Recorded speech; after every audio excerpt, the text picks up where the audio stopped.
computer.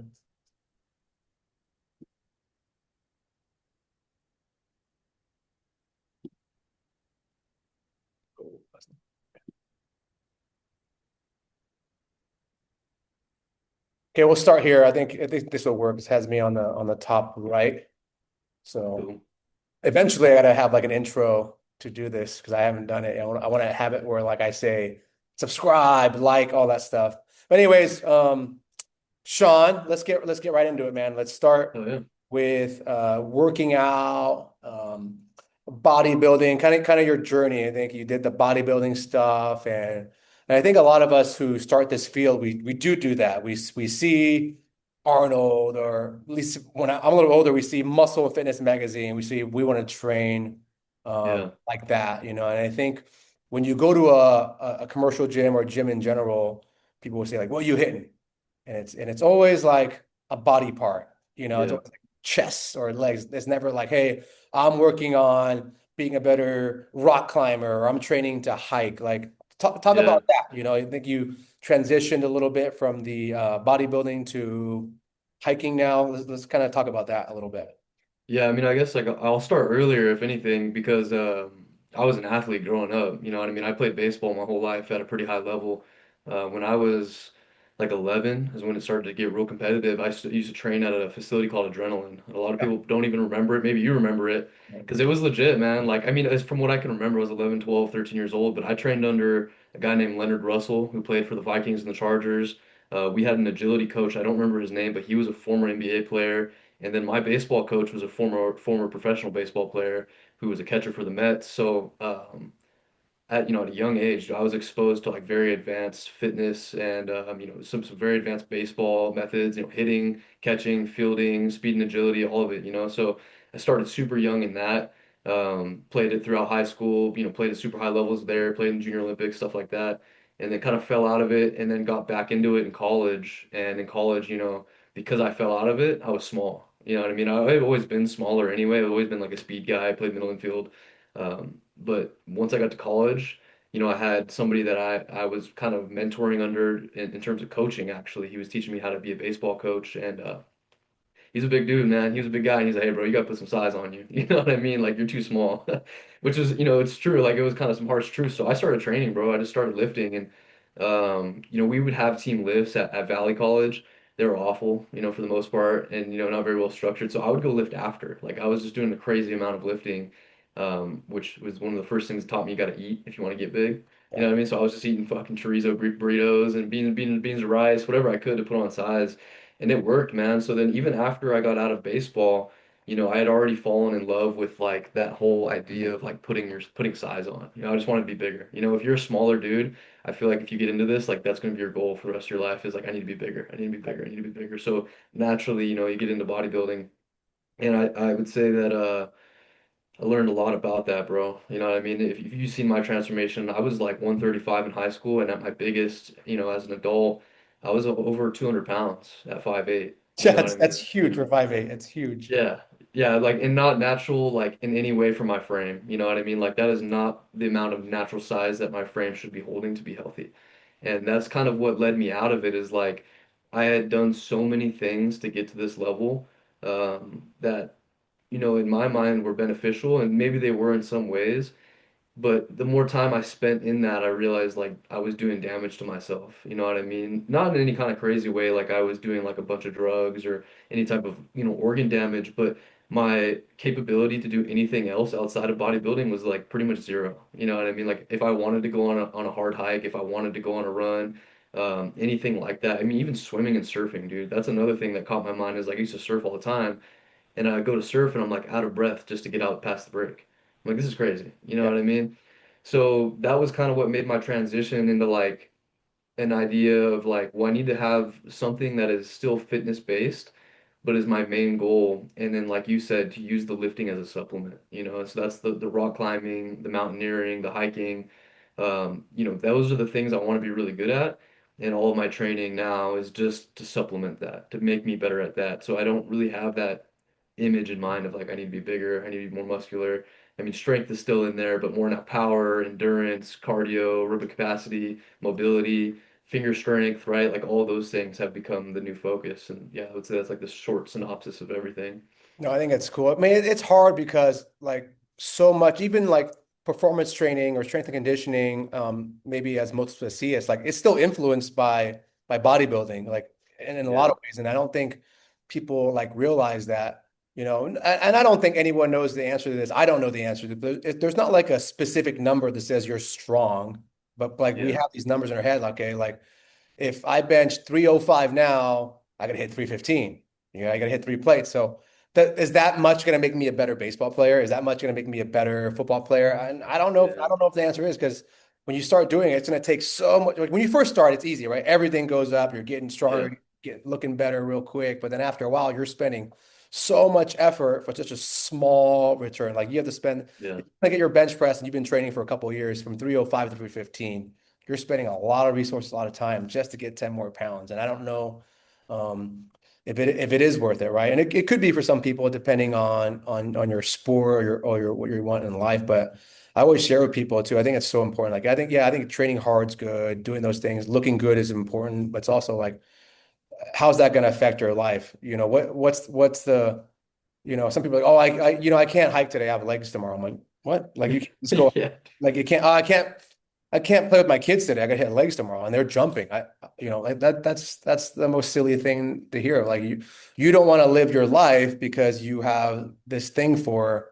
that you're training for, and you're not even competing in it. yeah, It's the craziest thing. Like, I mean, yeah, I like to even on my side, like if I'm doing, I'm like, oh, I have sprints tomorrow. Doesn't mean I'm not going to not sprint my kid because that like the training shouldn't affect your life. Like they talk yeah, about the interference effect, right? If you train hypertrophy and endurance at the same time, there's an interference effect. But what about the interference effect of life? Like yeah, your training affect your life? That doesn't make any sense. So I think whatever you're training for, unless you are a Olympic athlete, pro bodybuilder, I don't think it should affect your life that much. You touched on a couple of things about like the culture, maybe, or at least before we talked, is like the culture of bodybuilding. Yeah, mhm. there are some health benefits to just training. What are some like negative things maybe that you see with that? Yeah, yeah. I mean, I could make. I even thought about making a whole post about this, dude. Yeah, And I was like in the process of making the video and like recording myself talking about it. And I'm like, man, like even if I say all of this, it's not going to really change anybody's mind. So I'm going to lead right into like the part that I think that people don't think about because I could sit here and talk about, this the obvious like the steroid stuff. Everybody knows about that. You could talk about like the body image stuff. Everybody jokes about that. Everybody knows about that. I think that like maybe a lesser talked about, but some still kind of well known is like I think there's like a little bit of covert narcissism that goes into bodybuilding. I mean, people talk about that. But the main thing that I was getting to it like is that I even think that just the modality of training is actually unhealthy. And a lot of people will disagree and just right off the bat be like, nah, dude, like it's lifting weights, like it's good for you, you know what I mean? But there's like nothing else that I could think of in terms of training or anything that you do in your life that is that amount of stress on your body yeah, and you'll do it every day. You know what I mean? Like you're gonna go to the gym 6 days a week and you're gonna push, in bodybuilding, nearly every single set's gonna be to failure, right? Or even if it's not, even if you do high volume, this is the other thing is like there's these like arguments of like high volume, high intensity, like either way, you're building up so much central nervous system fatigue and so much stress that you're in a constant state of fight or flight. right, And the crazy thing is, and this is my point that I was saying about people won't even realize it, even if I say it won't change anybody's mind, is that every time you train this way, you're flooding yourself with dopamine, adrenaline, all these good, feel good hormones, right? You become addicted, I think, to that state of fight or flight. And it literally takes you coming out of that modality of training entirely to look back at it and be like, holy shit, like I was constantly in this state of like something's trying to kill me. I mean, right, that's what that is, right? If you're in a state of flight all the time, like your body doesn't know the difference between bodybuilding or if a saber-tooth tiger is chasing you. And right, that's how you're living all the time, but because you're addicted to it, because it feels so good, you don't even realize it. right. And I think that's the most dangerous part now about bodybuilding of anything, is literally that. Like I think you're gonna take years off your life if you continue to do that long enough and that at that level. And it's weird too, because like you can go to an EOS and literally everybody's doing that. You know what I mean? Like not even just bodybuilders. Like, you'll just see some normal, average woman and then some dude that's, 18 years old and they're training like they're preparing for Mr. Olympia. Right.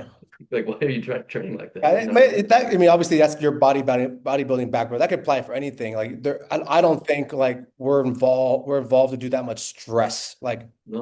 go seek it. Yeah, I mean, the people say like it's a healthy addiction, and I hate that. Like, Yeah. maybe I have a little bit of that because I'm always like trying to do something. Oh, today I got to hit the Peloton. Today I got to do this. Like, I don't know. Yeah. At least for me, I don't always try to crush myself. But yeah, I don't think there's like a healthy addiction to it because yeah, sometimes it feels good. All those hormones are happening and you want to do more and more. But I think at some point, if it affects your, like my thing is like if it affects your life or you have to like, yeah, we have to make sacrifices. But if you're getting up super early all the time just to do it before you see your family all the time to put yourself in that, and then you're in that state all the time. That's not even counting the supplements that put you there, right? Because sometimes people are Yeah. like, I don't even drink Celsius anymore. I don't feel it. What do you mean you don't feel it? Like that stuff's so strong. Like I want to feel the pre-workout. That's the nervous Beta, system, dude. I love the beta Yeah. alanine. I'm like, why do you love that? I don't love that at all. Like, and then so like that's not even the stuff you're talking about. It's not even taking like a lot of times people are taking that stuff Yeah. to get that feeling. And I think it's like it's so hard to be stressed like that all the time. And this is more like on the hippie end, but it's like, are we supposed to hold on to this muscle? Like, is that good for your physiology? I think No, I don't think even so. though muscle is a lot better than being fat, obviously, Of but course.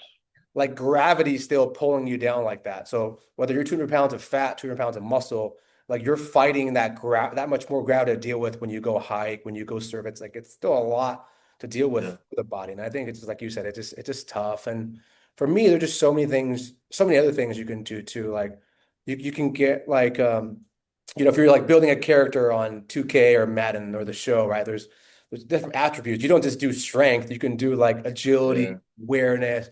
Like there's just so many other things you can train for. And I think everything's a trainable skill, whether you want to train yourself to be a better reader, a better dancer, a better yogi. I just think like with our short lifetimes, like there's just so much to experience for your body. And each has its Yeah. own benefit or detriment, right? So but you're doing some more of the athletic stuff now. You want to talk a little bit more about that? Yeah. So with like I think there was I'm gonna butcher how you said it. Oh no, no, I think you said exactly this. You said that lifting shouldn't be the main course, it should be the supplement. And I was like, oh man, when you said that, it was like an epiphany for me. I was like, because I had been a bodybuilder for so long, like every day, was planned around that. Like that was the main course, and then everything else was the supplement, right? When then I realized I was like, man, that is the best way to look at it. Like you said, if all you do is train, like you just train, the rest of everything else in your life becomes like secondary to that. So then we're not doing these cool things that we should be experiencing, right? Like life is short. We want to be able to go see the top of the mountain. We want to go be up, be in the ocean. We want to be able to go do that cool hike for that cool view, whatever it is. And if you're limited, you can't do that anymore. It's like, well, what's the point? So yeah, I mean, switching over now with my priority, really being mountaineering, just starting this season, I've already done some stuff that I didn't even know existed. You know what I mean? Didn't even know that this was right in our backyard in Southern California. The north face of San Gorgonio, I've done 3 times now, is like you don't even feel like you're in this country in a way. Like I'm like I just every time I'm out there, man, it brings a whole new awareness to the things that you can experience. And if I had still been bodybuilding, there's no way I was going to do that, right? Because one, you're waking up at 1 in the morning and you're going to go, already butchered sleeps. You wake up at 1 in the morning, you start climbing. You're super catabolic because you're just eating like carbs and fat. There's no protein because you're not going to be able to pack protein on this overnight trip. And then you're doing like, 30, 40,000 steps over a 16-hour course of like climbing this mountain, like bodybuilding. No bodybuilder would ever do that, Right. right? So yeah, I had to change my training, man, and just kind of disconnect from like that whole, I think, image and ego that comes along with it. Like I don't care how I look anymore. I mean, I still want to look good, but for me, it's like I'm training my attributes. You know what I mean? I need to have a good aerobic base if I want to climb. That's just a given. So I'm training that. I also need to have, a certain level of like mobility and capability of moving my body, because when you're climbing, it's not just walking and hiking. Like people kind of see you out there and they call it hiking, and it's completely different, man, because you're wearing crampons, which are like these big spikes on the bottom of your shoe, and you're climbing through like a mixture of snow and ice, and it requires one ankle mobility, it requires hip mobility, hip strength, It's going to require everything, quads, hamstrings, glutes, core. I mean, you're walking up something that's close to 45 degrees, sometimes more depending where you are, and you got to be able to stick on that wall. You know what I mean? Because if you fall, these are like there's literally no fall zones where if you fall, you're going to slide 70 miles per hour down a mountain, right? So Yeah. like there's some pretty crazy skills that are required to going into this, and that's what I'm training for. You know what I mean? So a lot of my training is just specific to that. And it's a big change. I will say like it's kind of humbling, man. You know, Yeah. you think when you're strong that you can kind of do everything, but then you try all this new stuff, this specific stuff, and man, you're like, holy crap, I'm limited, you know? And that's been cool. It's been hard, it's been fun, and I think that challenge has been really good for like just my mental health and my enjoyment of training. You know what I mean? It just makes it more fun when you have a goal in mind. Yeah. I think it's cool. I think you mentioned the word strong, and it got me thinking about this time I had a fighter, and they would always say, like, oh, he's so strong. He's so strong. I'm like, no, he's not. He can only bench 40-pound dumbbells. It's so weak. Yeah, Like, this is maybe 10 years ago. It got me questioning, like, what is strong? How, like, just because yeah, you measure it with dumbbells and barbells doesn't mean you're strong. Because everyone would tell you when you train with Johnny, he's so strong. I'm like, I don't see it, man. And it got me thinking, yeah, what does strong even mean? Like, then it, like, we yeah, use dumbbells, whatever, to measure it, but it's like, man, it's crazy. Like, we just these are just measurement tools. It doesn't necessarily define strong. I think people don't yeah, realize that because if you say you're strong and I say I'm strong, well, but how do we define that, Sean? We'll say, well, you have a barbell? I have a barbell. Okay, cool. Let's just see how much weight we can put on, and then we'll use that as a defining term, maybe. But it doesn't yeah, necessarily make it that you're strong. We just had to find the same thing to measure against, right? So yeah, I think strong is such a like subjective term because I mean I do jujitsu now and I'm like strong for what I do, but I go in there I'm like, mhm, dude, I'm very weak, So it's like I think it's yeah, based on the task, right? And I think yeah, I think part of it just like doing that task more will make you stronger at that task. How did you yeah. like learn these skills to train for mountaineering? That sounds pretty intense.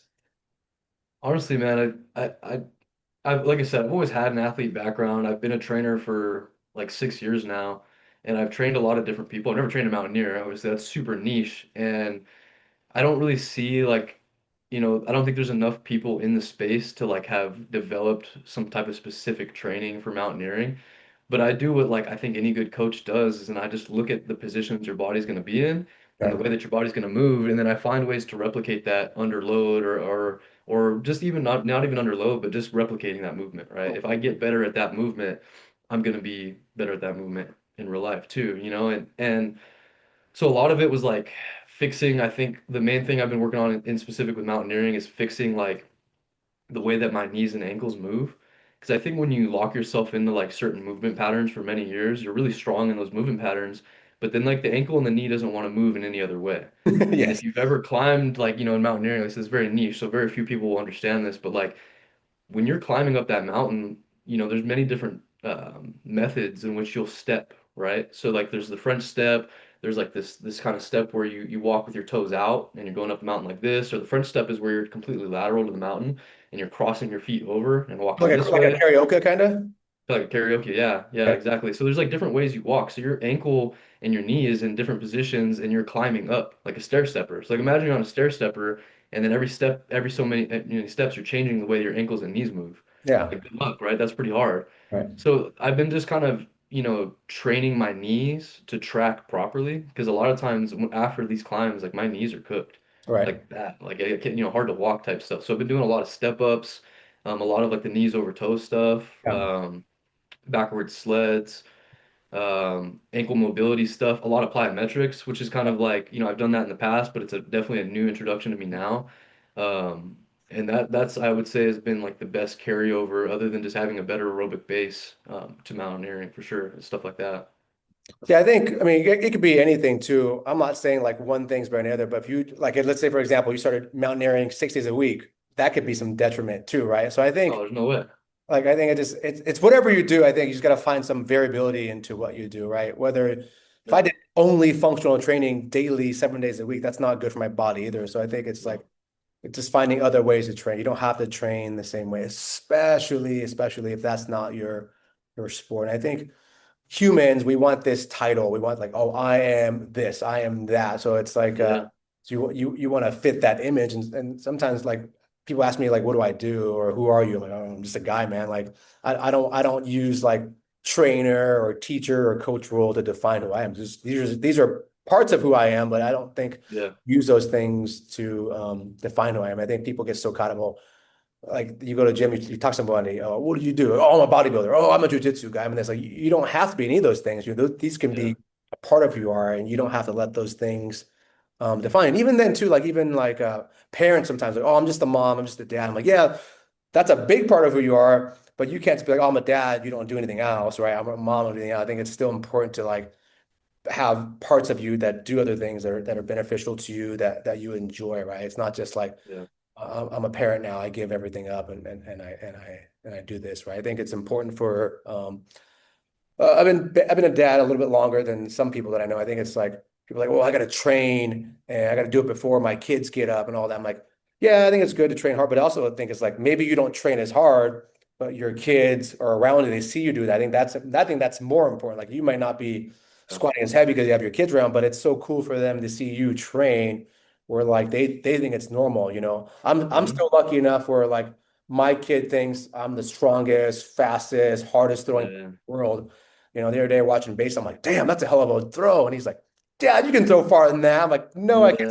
Yeah. Yeah, you can. I'm like, no, I can't. These guys play pro. He's like, you can beat up Jalen, right? I'm like, no, no. He just thinks like I can beat these people up, throw harder. He has like no idea that I can. And it's a cool feeling. And I'm sure you get some of that from your kids too. It's like it's the coolest Yeah. thing. They just think like I can't die, and it's so cool. Yeah. Yeah, man, that is a cool, super cool thing. I think to go back to what you said before that about like the whole identifying with who you are, the worst one, and this is something I thought about a lot is like anybody if you meet somebody random on the street and they ask you, "Oh, like what do you do?" Everybody always answers with their job. Right. I hate that. Yeah, yeah. It's such like maybe a cliche. I'm sure people say this all the time, but it's like you really identify with this thing that like all it does is makes you money. Like that's Right. it. That's what you are. Like you Right. just Right. I'm a carpenter. And Right. I've fallen into that trap. Like I love telling people I was a carpenter. Like I was so proud of that for some reason. Then I realized I'm like, it doesn't mean shit.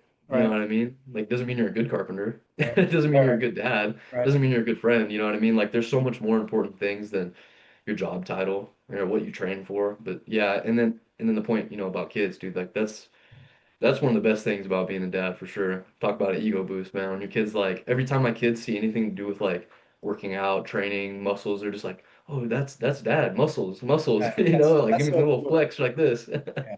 And I Yeah, think that's the like best. for me, being a smaller guy has its advantages because like I can go through the playground. Like I think it's so cool. Like I mean, I'm Oh not yeah. bagging other people, but like I don't see a lot of other dads when I'm at the park doing that. They can't maneuver these spaces Oh that I yeah. can, and every once in a while, someone will say something. Oh, they're like, oh, I'm 30, I can't do that. I'm like, oh, actually, I'm 40, and they're like, crap. I mean, That's I get it. I've had some advantages and my lifestyle allows me to do some of these things, but I think I tell people you can do these things now too. It's like yeah. before it's like it's never too late to start. You could start somewhere, do something. And I think like sometimes whether we'll just say training, whether it's bodybuilding, CrossFit, what I do, it's all the same thing. Like people think like you have to spend all this time to train. In reality, you can just do a couple of things here and there. You can just do a couple of movements. You don't need to like spend all this time. We're in the gym all these days a week. It could be one day a week. It can be a couple exercises in the morning, like push-ups, sit-ups, squats. You can do those on your own. You don't need to have like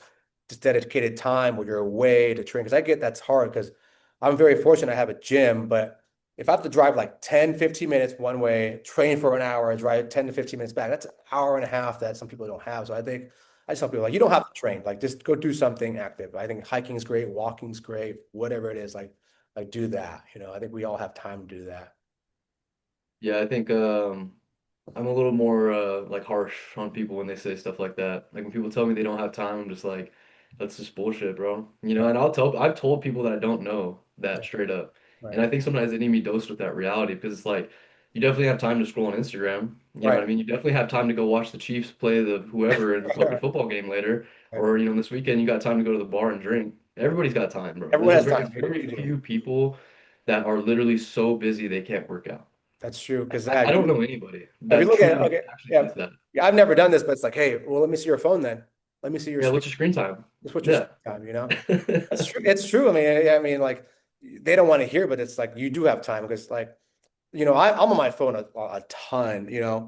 and I think Mhm. there's probably people more than me that have, 2 hours of screen time plus like TV. I mean, I watch sports like baseball season. I like to watch Yeah. baseball. Like you have time. It's like who's to say it's corny the way we look at it, but it's like well, you can't do a couple of sit-ups or a squat hold or a plank during the Yeah. game. Like, you can't do that. You can. So like it may not be the training, the workout or training as we define it, but there's other ways and other times to train where it's not training. And yeah, I think some people need to hear it, like the harsh reality. It's like you can't walk, you can't park your car further. You have to drive there. Like, I Yeah. think it's like walking is so easy. And I think like people take for granted walking until they're like hurt. Because when you're hurt, when your knee hurts, you can't walk. What's the one thing they want to do? Oh man, I want to go for a walk. So Yeah. just do that stuff now, right? Kind of remember if you ever hurt yourself, remember that feeling that you couldn't walk, you wanted to walk. So just like do those things now, right? Yeah. There's a I think the issue with it is, man, like it's hard for us to even think about this because we've been athletes forever. So like effort to us is a rewarding. Like we've become addicted to effort, right? Like effort is a reward to us. We feel good when we do hard things. But if you've never been an athlete, a lot of times like hard things are so uncomfortable that you avoid it like the plague, right? And that's just something that like doesn't get talked about enough, I think, is like there's going to be like this learning curve of learning to love effort, right? Right. And a lot of those people, that's what they're lacking. Like if you could if there's just a way to like dose that, like here, try hard a little bit. And like try hard for 15 minutes, you know what I mean? And then they're like, cool, okay, I could do 15 minutes. And then they try hard again for like 20 minutes and 30 minutes and 40 minutes. Like eventually they're gonna learn how to love effort, right? And that's like one of the things that I would always coach a lot of like my clients on. Like I coached people who were, in their 50s who had never worked out before. Right. And you know me and my methodology, like I'm all about intensity. Like you have to learn how to lift with You gotta intensity. push. You gotta push. Otherwise, you're not going to build muscle, let's be real, Right. or it's going to take you way too long. So if I could teach a 57-year-old lady who's never lifted to train to failure, you're telling me that like at 30 or 40 and you're a dude and you can't work out? Right. Like, you know what I mean? Like that's a skill that you could definitely learn. You just hate effort so much that you won't do it. Right. You know? And that's sad, that's a sad reality of like our culture, Right. Yeah, part of it's like, I mean, obviously, like you hear the thing was evolution, right? We were evolved to conserve because everything was so scarce, right? And Yeah. now nothing is scarce, right? So like we don't Yeah. have to put in effort to do anything.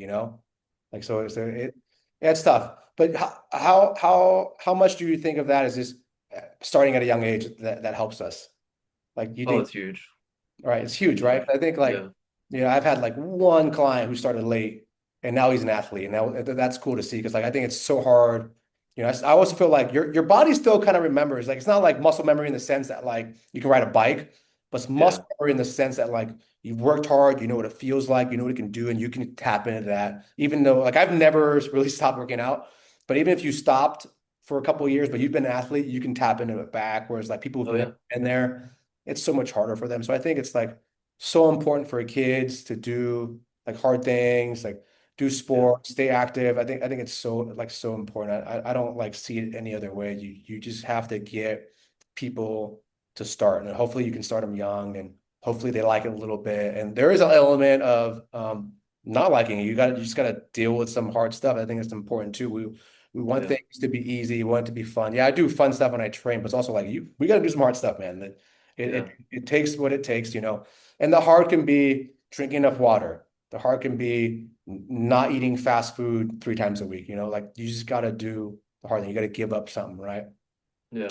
But I do think like not eating fast food is very hard. Now that I've watched TV more lately with baseball season, I'm like, dude, it's advertised around me the whole time. And then like if you really think about it, you go for a drive, you're like, dude, this shit's just like Canes, Del Taco, El Pollo Loco. It's like it's just like right there in front of you. You're just exposed to this stuff all the time. And how do you beat that, man? Like it's so hard in our culture and our society to beat that when this is all you're exposed to. Yeah. Yeah, that's a hard one, man. Bro, it's kind of hard to, honestly, like it's hard for me to explain this to people in a way they'll understand, but like I grew up super unhealthy, bro. Even though I was an athlete, like my parents, they definitely were not like the worst of the worst, but like my dad would take me to Stater Brothers and there was like a deal back in the day. I can't remember what it was, like three 12 packs of soda for like 5.99 or some Oh, shit. And that's shoot. like every time we go, my dad would be like, "Yeah, pick out your sodas." I'd get Hawaiian Shasta Tiki Punch and fucking Dr. Pepper, you know what I mean? Like I grew up pretty like shittily, you know what I mean? So like that could be an easy excuse for me, like, well, that's why I eat like that now. But I Right. don't, you know what I Right. mean? And I've gotten to the point now we're like I can't eat out, dude. Like every time I try because I want to, like I'm like, all right, I'm gonna go get myself like some fried chicken or some shit. You know, that's what I crave when I crave some junk. Every time I do it, I'm like, it wasn't even that good. Right. You know what I mean? And I think our brains are actually not wired to really seek out stuff like that. Like that's so foreign to our actual natural biology that Right. once you can go back and eat real food that is micronutrient dense and makes your body feel good and you know it's healthy for you, like once you taste that other shit, it's Yeah. like repulsive. I mean, Right. that's how it is for me. But again, that's going to go back to like something that's going to have to change in our culture. And I do think that's happening right now, even with the stuff with training.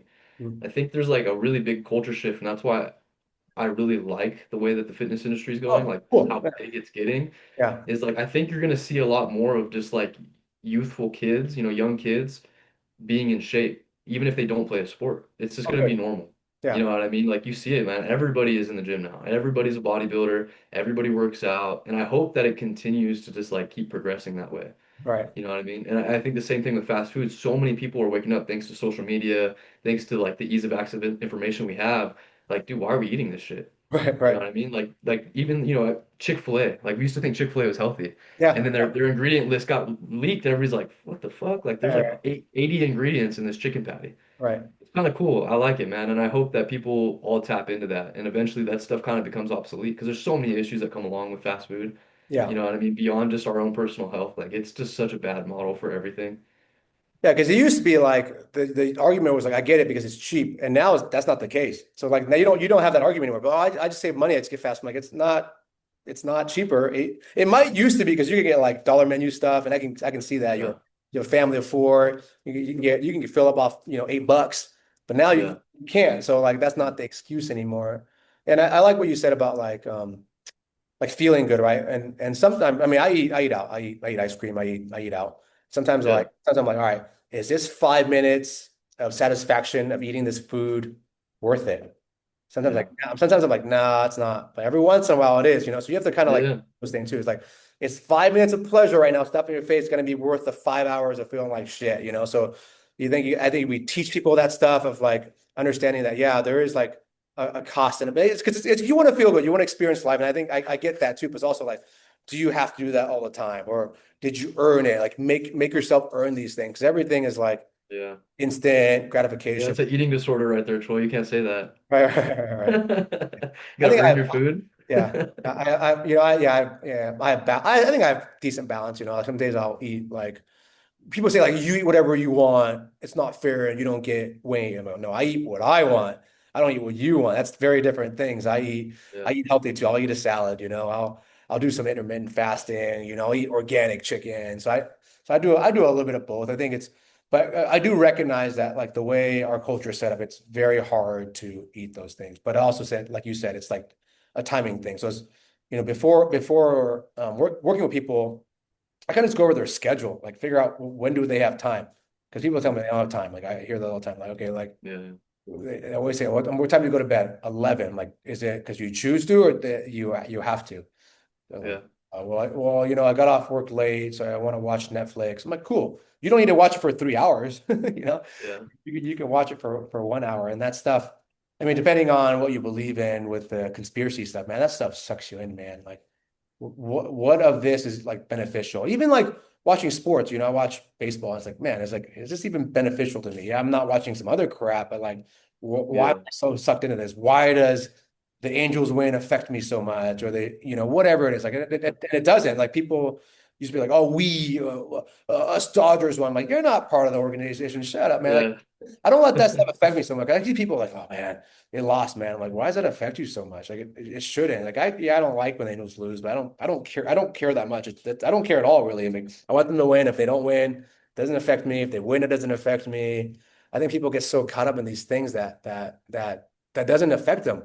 we're not even talking politics. Like people get so, and Oh people yeah, use that to identify themselves. I'm like, you're using this to identify yourself. Like you're just going to say you're a Republican or a Democrat. That's how you identify yourself as to the world. So now you're yeah, like a Republican carpenter. That's how you identify yourself. Like that's what you're saying to the world. Like, what does that even matter? Like, yeah. none of that makes you a good or bad person, but we use these things that to identify ourselves, and it means nothing. It means nothing, and it's hard because to identify yourself, because like, what do you say? Like, you just say your name and that's it. And to me, that's good enough. But like people just have that trouble to identify. They have to find that thing to attach themselves with, and it's human. We're tribal creatures, so we stick to Yeah. a tribe, and I don't know. It's just a weird way to live, I think. That's exactly what I was gonna say. Is like you're saying all this. I was gonna say it's just we're tribal. We Right. crave a tribe so bad, man. It is honestly. I mean, if you want to get really deep with this, that is the root, I think, of all issues. Is the fact that we're not tribal anymore. You Right. know what I mean? We don't have a tribe. You know, a lot of us aren't even allowed to. Like, you know what I mean? You can't be tribal if you're, for certain people. It's actually kind of frowned upon. But, you know, there's a book called The Human Zoo. You ever read it or heard of it? Humans It's a are really good book. So that's where I kind of have learned about this and heard this before is like, you know, we are designed to live in these small groups of people where mm, it's like, you know, like maybe 30 to 50 people at all, like total in your life. Like you're good. That's who you're gonna know. that's And that's crazy. it. Right. And everything else outside of that circle is literally like if there's another tribe over there, like those are enemies. Right. That's how we're supposed to think. That's what allowed us to live as long as we did, is like that idea of like being able to identify friend or foe, right? And then now we live in this world where you have 500 people on Instagram, right? And you somehow know all these people, right? And then up beyond that, now I'm also going to see what's happening in every state in America. I'm going to see what's happening in every country in the world. And like we're not designed to be able to take in that amount of information, know that amount of people, and so I think we still cling on to certain things that we can identify with, right? That Like, is scary to like, yeah, because if yeah, we're supposed to live in these small tribes, right? And that's crazy to think that like 50 people or even if 100, that's all I'm yeah, supposed to know. And we know yeah, more than, and then we have so many more outside of Instagram, you have more than that interactions every day, man. That's crazy to think about. So I wonder how yeah. that like messes us up, right? Like just Oh, having it's deep. all those. And then on top of that, like Instagram is not mutual, right? I have 5,000 followers. I only follow 1,000, right? So Hmm. out of those, there's people who are missed. So now they follow me. I don't follow them. Like that's a weird way to look at it. Like, right? And I think Yeah. that like that could mess up your mind, right? Or like, you know, or people think like you're a legit person or a legit coach when you have more followers. Like that doesn't it's cool to have them, but it's like it doesn't that shouldn't define your skill set or how good you are or based on that. It's a crazy way to look at it, man. That is Or even like, you know, this is one of the reasons why I kind of decided not to even pursue like private gym, you know, training in the hypertrophy realm, bodybuilding is like if you're not an IFBB pro, if you yourself are not like the most jacked dude ever, or like, you know, yeah, which takes a bunch of sacrifices to get there, then you're not qualified enough to coach people. But it's right. funny because then you look at other sports, you know, like MLB for instance, there's a bunch of guys, not a bunch, there's a handful of managers or managing professional baseball teams Right. who never played professional baseball. Right. So it's like, why doesn't that also translate elsewhere? Yeah. I mean, like just because I'm not big or someone else is not big doesn't mean that they can't get someone else big. Like, Right. how well do you understand the you know the physiology? How well do you understand hypertrophy? Like, can you explain that to someone and translate that in a way that they also digest? Like, you could be a great coach. Right. You know what I mean? Like, I look at for instance, like John Meadows. Everybody loves John Oh Meadows. You know yeah, John John Meadows. Meadows. Yeah. Mountain Dog. Yeah. Yeah, but he's not like a super successful bodybuilder in his own career. You know what I Right. mean? Like, if Right. anything, he was not very good at all. Right. But man, he can make some freak athletes. Right. Or Hanny Rambod, right? Another one like that guy was never Mr. Olympia. Right. So it's like why is it that like on this smaller level, like oh we have to be an IFBB pro just to have clients? Right. Right. Like that's crazy. Yeah, it's crazy. I mean, it is part of it, right? Like it is a part of it. You have to look a certain way. So I understand, but it's also kind of crappy, because sometimes Yeah. like you'll get a good looking dude or a good looking girl, and they're like, oh my God, when I first, when you first start, like, damn, she doesn't know anything, you Oh know. yeah, I see that all the time. Right. You also don't want to, well, you also don't want to be like a hater too. And Yeah. I think, it kind of got me thinking. This is slightly off topic. I had a guy I trained. And he had like 50 employees or 20 employees. So he has a bunch of employees. I asked him a question. I'm like, hey, how do the like fat guys, fat people compare to the in shape people? He said there's something along the lines of this. He's like being fat doesn't make you bad at your job, but none of the in shape guys were bad at their job. So like, that was pretty cool. I think like so like the people who were like taking care of themselves weren't none of the guys who took care of themselves were bad at their job. So it was cool to like kind of there's something there. So I think if you can take care of your body, there is something there, right? So Oh yeah.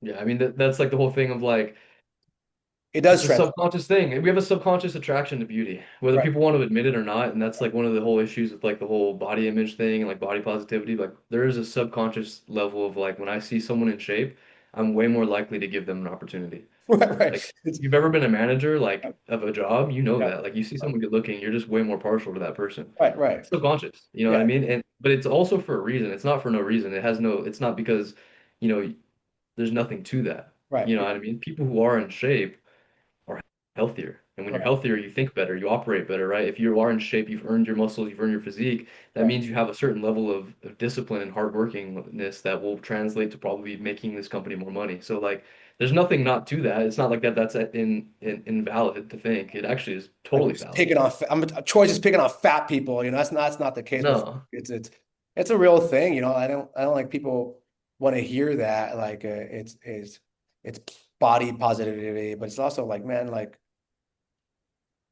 you because you know what it takes. You know, like everyone because you and I come from the same sensibilities. You have time, man. Like it may not Yeah. be the time that you want, but it's still like do 20 minutes. You have like you could you when anyone can find 10 minutes to do something, right? You brush your teeth, like you brush your Yeah. teeth, that takes 7 minutes or 5 minutes or 3 minutes, or whatever. Like you can't do that. You take a shower, like Yeah. so those things are like the same type of deal for me. Like it's just part of taking care of yourself. And I think Yeah. sometimes people can be so this is where like I guess my gripe is with the fitness culture because it's so vain. It's like, oh, I look good, and that can be off-putting for some people sometimes. So like Yeah, for it sure. scares people like, oh man, these guys are just in there to look good. So like that's like the part I don't like about it. It's like Me sometimes too. do those things, you make people like not want to train because you're just in there with your shirt off, whatever. It Yeah. makes people not want to train because they don't look good. So I think that's like the part that can be tough for people. Yeah, that would be one of my biggest gripes about bodybuilding. And like I've literally left gyms in the past. Like I stopped training there because I was so sick of seeing dudes in their underwear in the Right, posing room. You know right, what I mean? Like yeah, I'm in shape. I don't want to see this guy. right. Like why do you need to be that way? You know what I mean? Like why do you got to be in your underwear? And why do you got to flex in the mirror every time you do a set? Like Yeah, it's yeah. just so crazy to me. Yeah, it's tough because like there's like times where like I had a younger female client. I'm like, dude, just put your shirt on. Like, what? I'm like, dude, just there's a little girl in here. Like, have a clue, man. Yeah. That's Yeah. not the little guy trying to punk you. It's just like there's a teenage girl in here. You are a grown man with a shirt off. Put it on. It's not that big of a deal. I'm not Yeah. trying to punk you. And sometimes people get offended. Or even same thing like women with their stuff hanging out. I'm like, yeah, it looks good, obviously. But it's like, what are you doing? Yeah. What are you doing here? That It's doesn't. so unnecessary. It's So unnecessary, right? There's like unnecessary. a time and place for that. Yeah. So yeah, I think that's like the hard part. But I think I just want people to know that they can like train and feel good. And I think that stuff will come, right? Um, Well, I think that's why it's so important that there needs to be more small business gyms, dude. You know, yeah, that's I like the big box gym thing is cool, and I think it's cool that EOS is doing what it's doing. You know, like EOS is really big, and I think that's good because it'll get more people into fitness. But I also just think there needs to be more opportunities for like small gyms to open. You know what I mean? Like Animal House or like D1 right, or all these facilities. Like, you know, what I'm seeing now is like it's a place where these people can go and they don't have to worry about all that. Like right. something I really like about D1 actually is that there's no mirrors in the gym at all. Oh shoot, I yeah, love that. I yeah, love that, man. I actually had, an older facility I used to train at, and the person who owned it had a philosophy behind that. You know what I mean? It's like you shouldn't be looking at yourself while you're training. You right, know what I mean? You should be thinking about what you're doing and imagining what you're going to look like when you're done with the training. There's a lot of bodybuilders that do that too. Like, some of the OGs back in the day always wore hoodies when they trained. right, You know what I mean? I'm not looking at this because it's not ready yet. You right, know right, what I mean? And I think that's where like these small facilities are just so valuable, bro. Is like you could be the most out of shape person, you know what I mean? If you come here and you work hard, everybody's gonna be proud of you. yeah, You know what I mean? Everybody's gonna motivate you, and that's something I'm really enjoying about switching from like, bodybuilding gym to now like an athlete training gym is I see that. Like I see that positivity. I see the impact it makes on these people's lives, man. Like it's kind of a beautiful thing when you see someone who is like, who obviously their whole life has suffered in that way. You know what I mean? They've been out of shape. I'm sure they have issues with how they look, how they feel, and now they get to put in that work and no one's going to judge them for it. You know what I mean? If anything, we're all going to be proud of that person, and that's super important. Yeah, I think the look stuff is stuff. You mentioned something, well, the stuff that you mentioned about like interacting with people, seeing all these people every day. That's Yeah. not normal, right? And when another thing I think is not normal is too is like looking at pictures of yourself all the time or looking at yourself Yeah. all the time. Like this wouldn't have been a nature, right, where I look at myself at all. I have no Mhm. idea what I look like. And I think like Yeah. having that, even though you're comparing yourself to yourself, can like create bad stuff because you're like, man, when I Hmm. was 18, I was this ripped, I was that. Like you hang on to this image of yourself and you're like, you don't have an identity because it's who I am right now or who I am. It was this guy when I was 18. Like I think like looking at pictures of even yourself or looking at yourself in the mirror all the time has like can have some like negative effects, you know? Like Oh yeah.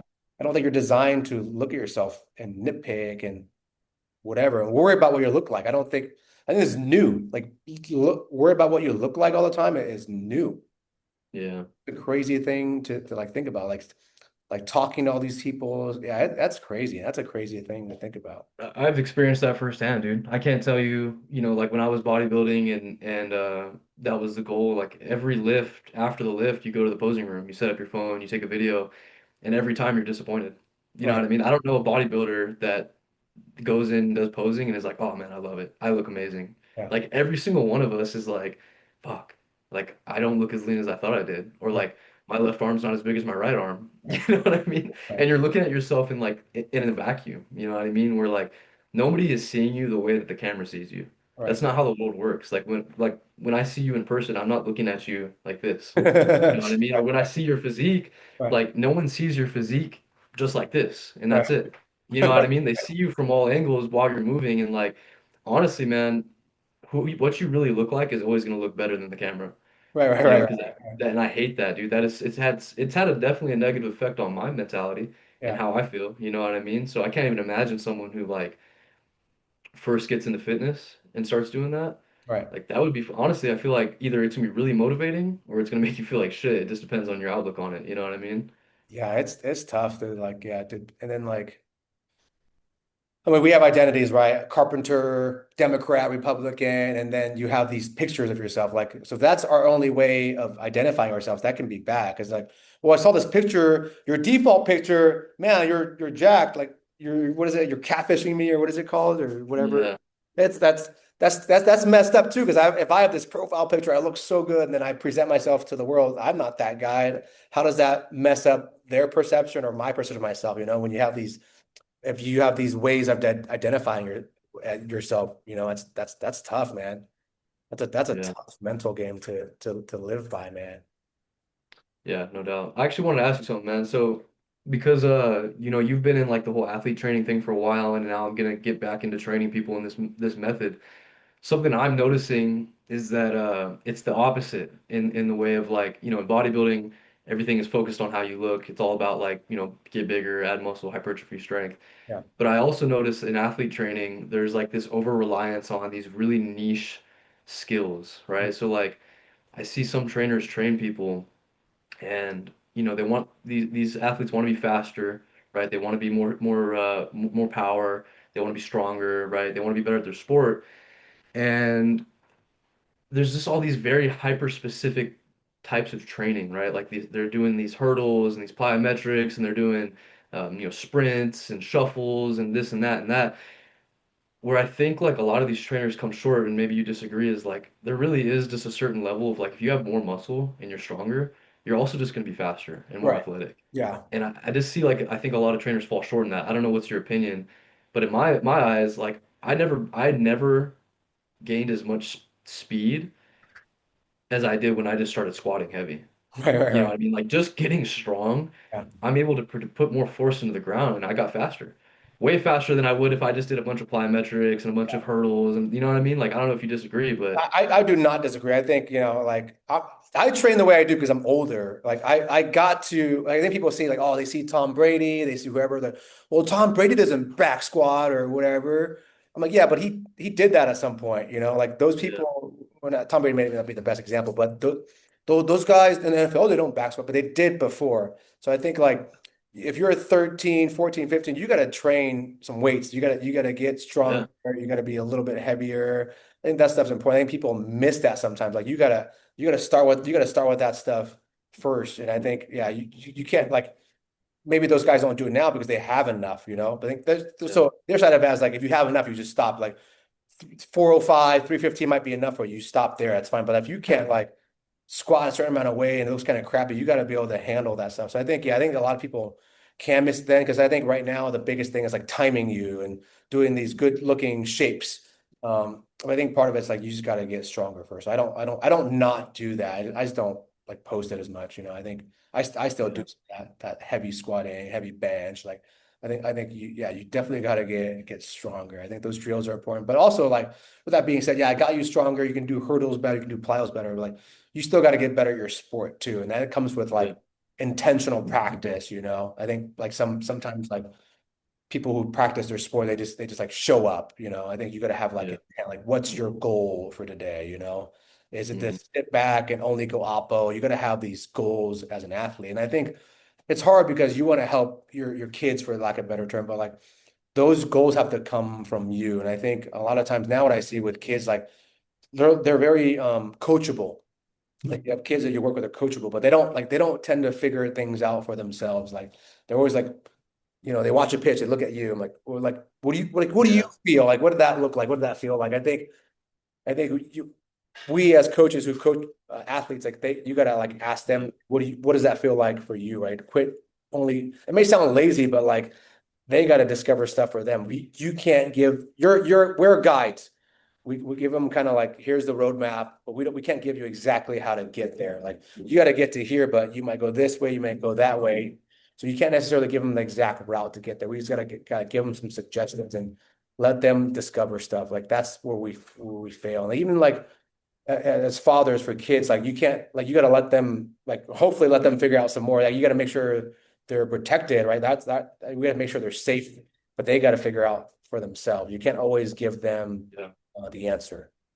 Yeah, that's something I've thought about a lot is like you do have if you I think if you want to be a great coach, you need to learn how to coach people on proprioception, which is like super abstract. Like, Right, how do you teach somebody how to feel something in their body? Because right, you can't go inside their body and be like, hey, this is how you do it. Like, so it's like that's a hard one and something I've always not struggled with, but something I've always, noticed is difficult is like, when I squat, I know exactly how it feels when my squat's off. right, But when I'm looking at this person and they're squatting and it's all messed up, how do I teach them to know that it feels all messed up? right, You know what I mean? That's a super hard skill to teach somebody, and I think that's part of athleticism too. right. That doesn't, I don't know if I've ever really seen anybody talk about that. Is like part of being a really great athlete is kind of having a high level of proprioception. Yeah, You know what I mean? Like I felt off in that pitch. I felt off on that sprint. Like something didn't move right when I did that. Like now I need to tweak it. right. And then you just make that adjustment. That's honestly part of becoming a great athlete or being a great athlete in general.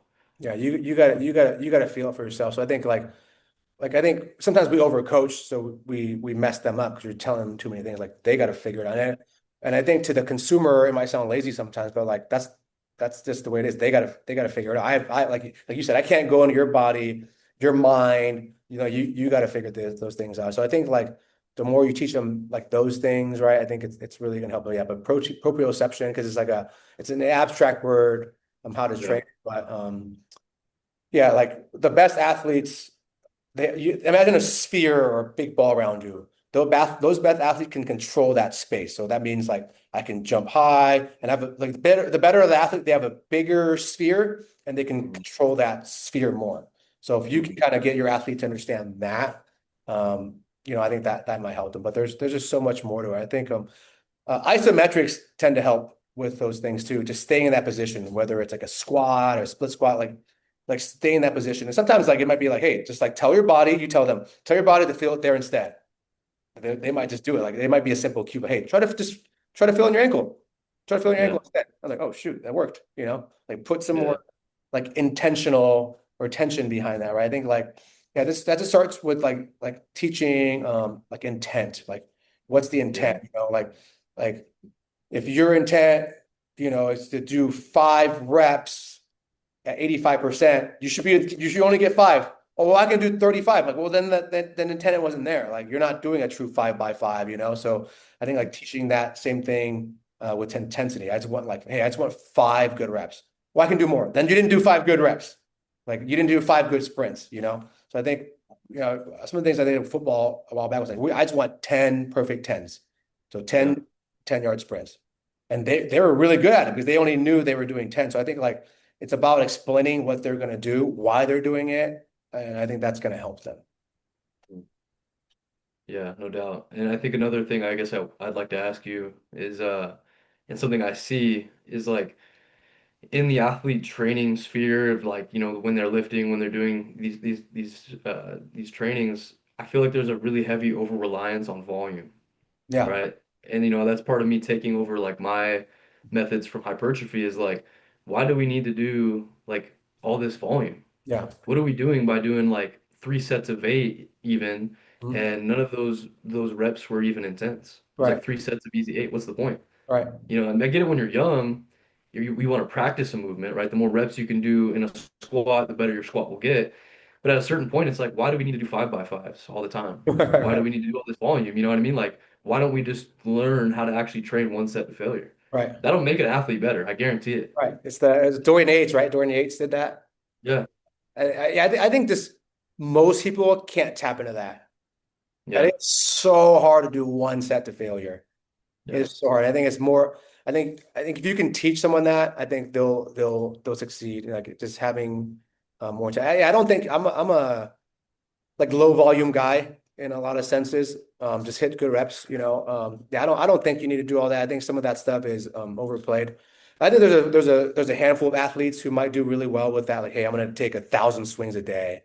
And, Yeah. and I think after a while, like whether it's ADD or whatever you want to call it, you're just gonna get shitty. Like I would Yeah. They're just not going to be hey, intentional. like pick a number and let's say it's 50 swings. And then just stop. This is when you teach your athlete to feel like just stop when you feel like you're not getting most out of it. Stop there.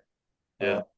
a lot of the guys I train, like fighters are notorious. I'm like, I just tell them like more is not better. And I've been fortunate to get a lot of buy-in from that. Like you feel better, right? Like you should feel good after that. Like you don't always need to feel beat up. So I was like making Yeah. sure you as a coach, like telling them the intent for today. The Mhm. intent today is to get perfect reps on everything that we do. And then the intent today, hey, we're conditioning today. I don't even care. I don't care how, I don't want the perfect form when you're doing this. I just want you to black it out. We're just working hard. So like, I think we have to explain the intent behind everything. And I think that's going to help your athletes, like why you're doing it and the intent. Yeah. Yeah. Most definitely. Yeah, man. I mean, that's where I'm at with my training, man. As I feel like I want to, when I start training athletes on these one-on-ones and I start getting back into this, I want to take a lot of this specific stuff, a lot of this more, sport type training, but I also just really want to get kids lifting at a young age. I Yeah. honestly just think there's just not enough of it. Like, I think at 12 years old, that's when I learned how to squat. I had a perfect, I have a great squat form because I started at 12 years old. Yeah. You know what I mean? If I didn't start at 12, if I wasn't taught at 12 how to barbell squat, I would never have been able to do the things I did with my body. You know what I mean? So like, why aren't these coaches and I think they're doing these kids a disservice because of a little bit of fear. I think coaches get a little scared, like, oh, I'm gonna hurt this kid. Right. But like we're meant to do this shit. You Right. know what I Right. mean? Our bodies are very resilient. They're meant to squat. They're meant to pick things up. You just let them do it and show them how, and I Yeah. think they'll be You can okay. like microdose it, right? Just treat everything as a skill, right? Yeah, So if swinging a baseball bat is a skill, it doesn't mean you do it one day and then wait 5 days to let it rest. You can just do like 3 good swings a day. So every day your athlete comes in, you can do like a good warm up, a good back squat. So you're getting those patterns in, right? yeah, Um, yeah, you can do it that way because if you treat it as a skill, you can do that skill every day. Just yeah, get really good reps and just be done. Like you don't need to do it the way that we've been taught, right? Like I think at first, when you first do this, when you are first a cook, you just follow the recipe and you cook and you yeah, become a chef. When you become a chef, it's like you got to start tweaking that stuff too. So I think maybe you're at the point now where you can kind of start like tweaking stuff or like questioning why. Like why are we doing that? Why is the barbell the shape it is? You know? yeah, Why are the plates this high? Why does the baseball weigh this much? You know, if you start asking those questions, you realize like all of it was just made up. It wasn't like, hey, we measured that the baseball weighs this much, so now if I'm throwing something heavy, that's bad. Because you've heard that, right? You can't throw something heavy, it's bad, right? I mean, yeah, Hmm. to an extent it can mess up your form, but like when we were cavemen, Sean threw a rock and I threw a rock. And you Yeah. grabbed the rock that was different, and you threw it, and I grabbed the rock that was different. So all the rocks that we were throwing, we weren't throwing them the exact same way, the exact same way. We threw them different ways to see who threw it further. So I think like doing some of that. So it's okay to do like different things. We naturally threw from different arm angles. I don't think like you did. That's why some of the guys who see are successful in their sports because they did other sports that made them throw in different angles, right? Yeah. I forgot how I brought that on, but I think it's just like important to do like different tasks as well to get them to feel it, right? Yeah. One thing I've done, this concept is called like if you can't get an athlete to do something right, you just have them do it very wrong. It's called error magnification. Hmm. So let's say they're doing a kettlebell swing. They're already really shitty. I'm like, hey, do a shittier version of that. I mean, do the most shitty kettlebell that you can. And they'll like your body will organize. Oh fuck, this is very shitty. Let me try to like your body. Like, oh shit, let me just do it this way. And they'll do it right. So like, I think like sometimes like making them do it shittier, they'll just do it right too. So they're just like different things that you play with. It's a pretty cool concept. Yeah, that's a funny one. I've never even thought of that because it sounds dangerous. You know what I mean? Like as a Yeah. coach, you'd be like, I don't want to make my guy do something wrong, then make him do even more wrong. Right. That's crazy. How do you approach like these younger athletes? You know, I'm noticing that a lot of them have really, really, how do I say this? Collapsed ankles and really weak, calves and weak glutes where like it's almost like their body doesn't move the way it should. You know what I mean? Which is kind of crazy. You think like kids, they're young, like they should still be moving optimally.